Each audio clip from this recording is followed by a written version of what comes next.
Salut tout le monde! Alors, bon, aujourd'hui pas de reprise malheureusement, parce que je suis encore en train de travailler celle qui va suivre, qui est quand même assez conséquente, mais une petite analyse cinématographique. Comme vous avez pu le voir, j'ai commencé ça, et je trouve ça assez réjouissant, parce que ça m'engage à regarder des films. Alors oui, ça m'engage à regarder beaucoup de films avec Serge Reggiani, je vous l'accorde.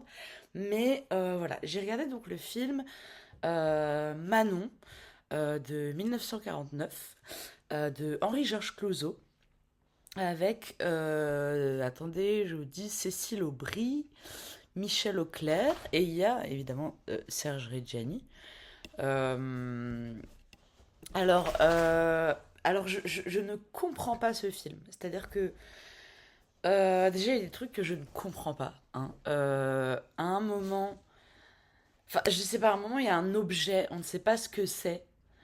Euh, on ne sait pas, enfin, on se dit, mais en fait, rien n'est vraiment expliqué dans ce film.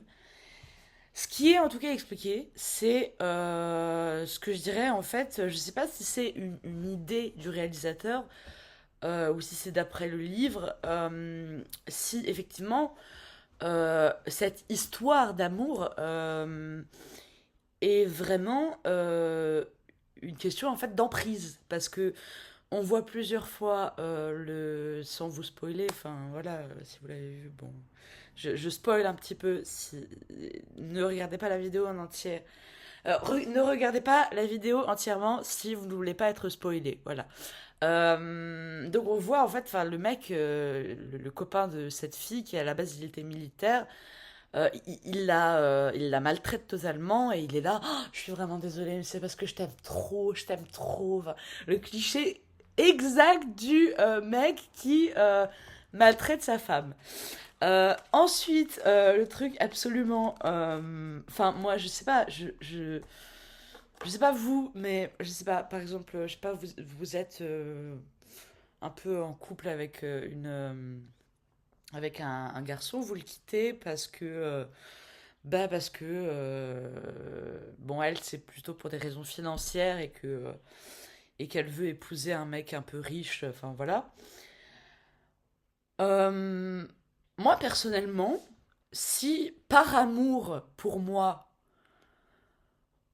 on tue mon frère, surtout si c'est Sergiani, en l'étranglant, personnellement moi mon ancien compagnon, je ne retourne pas avec lui, je ne m'enfuis pas avec lui pour la Palestine, je le tue. Voilà, enfin, peut-être pas que je le tue, parce que je suis contre la justice faite par soi-même, mais je ne retourne certainement pas avec lui. Voilà.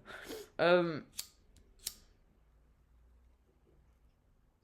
et